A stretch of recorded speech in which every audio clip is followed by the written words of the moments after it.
लखनऊ में 1 जनवरी को जो हुआ उसे सुनकर पूरा देश दहल गया। इस मामले ने सभी के होश उड़ा दिए। अरशद और बदर ने अपने परिवार का जो हश्र किया उससे कई सवाल उठे। क्या एक पिता अपनी ही बेटियों से इतनी बर्बरता कर सकता है? आखिर एक भाई ने अपनी मां के साथ ये सुलूक क्यों किया? नया साल मनाने का झांसा दिया और सभी से जीने का हक ही छीन लिया। अरशद वारदात को अंजाम देकर खुद थाने पहुंचा था, इसलिए मामले में पुलिस को उसने जो भी बयान दिए, शुरुआत में उन्हीं बयानों के आधार पर पुलिस जांच करने लगी। लेकिन जैसे ही पुलिस पूछताछ करने अरशद और बदर के घर आगरा के इस्लाम नगर पहुंची तो कहानी में नया मोड़ ही आ गया। इसके बाद एक एक करके परतें खुलने लगी। बदर की वसीयत के बाद पुलिस भी सकते में थी। इसके बाद उसके घर के सीसीटीवी से भी कुछ राज खुले। एक बार फिर से लखनऊ केस में एक नया खुलासा हुआ है। क्या है वो? आइए जानते हैं। नमस्कार, मेरा नाम है कनुप्रिया सत्तन और आप देख रहे हैं अमर उजाला। लखनऊ के होटल में महिला और चारों बेटियों की सामूहिक हत्या में फरार आरोपी बदरुद्दीन की गिरफ्तारी अब तक नहीं हो सकी है। पुलिस आरोपी के 2 पड़ोसी और उसके परिचित पिता पुत्र को अपने साथ ले गई थी। सभी से अलग अलग पूछताछ भी की गई, मगर कोई भी जानकारी नहीं मिल सकी। उन्होंने बताया कि किसी भी तरह का कोई विवाद नहीं था। इस पर पुलिस ने चारों को छोड़ दिया। सभी घर लौट आए। 31 दिसंबर को लखनऊ के नाका थाना क्षेत्र के होटल में इस्लाम नगर के अरशद ने पिता मोहम्मद बदरुद्दीन उर्फ बदर के साथ मिलकर अपनी मां आसमा और 4 बहनों की सामूहिक हत्या कर दी थी। हत्याकांड के बाद वीडियो बनाकर अरशद ने सोशल मीडिया पर इसे शेयर किया।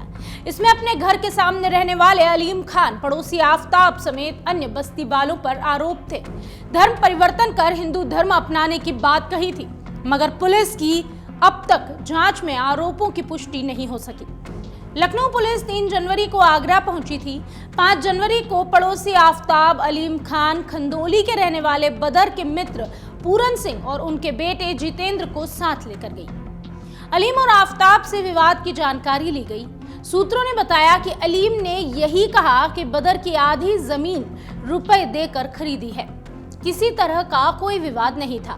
खरीद से संबंधी कागजात भी दिखाए और पड़ोसी ने भी किसी तरह के विवाद से इनकार कर दिया। आफ्ताब ने यही बताया कि 16 और 18 दिसंबर को मामूली कहासुनी हुई। वहीं जितेंद्र और पूरन से अलग अलग बात की गई। उसने बदर की पत्नी और बेटियों के बारे में जब उनसे सवाल किया गया तो इसका भी जवाब दिया। आखिरी बार जितेंद्र ही उनके साथ में था, इसलिए उनसे पूछा गया कि उसने उन्हें कहां पर छोड़ा। उन्होंने पुलिस को कई जानकारियां दी। सोमवार देर रात अलीम, आफ्ताब, पूरन और उनके बेटे जितेंद्र को छोड़ दिया गया। उनके घर आने पर परिजनों ने राहत की सांस ली। यूपी की राजधानी लखनऊ के नाका स्थित होटल शरणजीत में 31 दिसंबर की देर रात आगरा के इस्लाम नगर के रहने वाले अरशद ने अपने पिता बदर के साथ मिलकर अपनी 4 बहनों और मां की नृशंस हत्या कर दी। सभी अजमेर से लखनऊ आए थे, होटल में कमरा लेकर ठहरे थे। हत्या से पहले आरोपी पिता पुत्र ने सभी को शराब पिलाई। अरशद ने इस दौरान वीडियो भी बनाया। पुलिस ने अरशद को गिरफ्तार किया, जबकि बदर की तलाश अब भी जारी है। इस मामले में डीसीपी मध्य रवीना त्यागी ने यह बताया कि अरशद ने पुलिसकर्मियों को बताया था कि उसने पिता के साथ मिलकर मां और 4 बहनों की हत्या कर दी। पुलिसकर्मी मौके पर पहुंचे तो पता चला कि घटना नाका इलाके की है। इसके बाद नाका पुलिस को सूचना दी गई।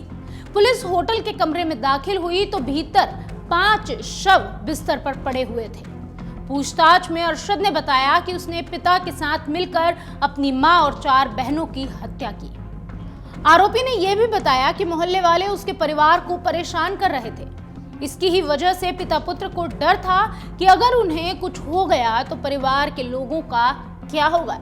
साजिश के तहत दोनों पहले परिवार को लेकर अजमेर गए, इसके बाद लखनऊ लेकर आए।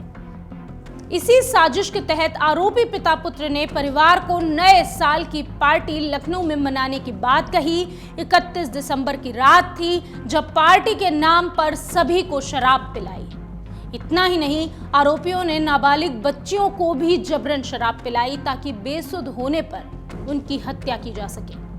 शराब पिलाने के बाद रात में करीब 2 बजे अरशद ने पिता के साथ मिलकर सभी को मार दिया। हत्या के बाद 1 जनवरी की सुबह करीब 6:55 पर दोनों आरोपी होटल से बाहर निकले। सीसीटीवी फुटेज में दोनों साथ निकलते नजर भी आए। अरशद ने पहले पिता को चारबाग स्टेशन छोड़ा। इसके बाद लोको पुलिस चौकी पहुंचकर घटना की जानकारी दी। पुलिस की टीम अब भी बदर की तलाश में जुटी हुई है। अमर उजाला जीवांजलि के सारथी की मदद लें और महाकुंभ में स्नान जरूर करें।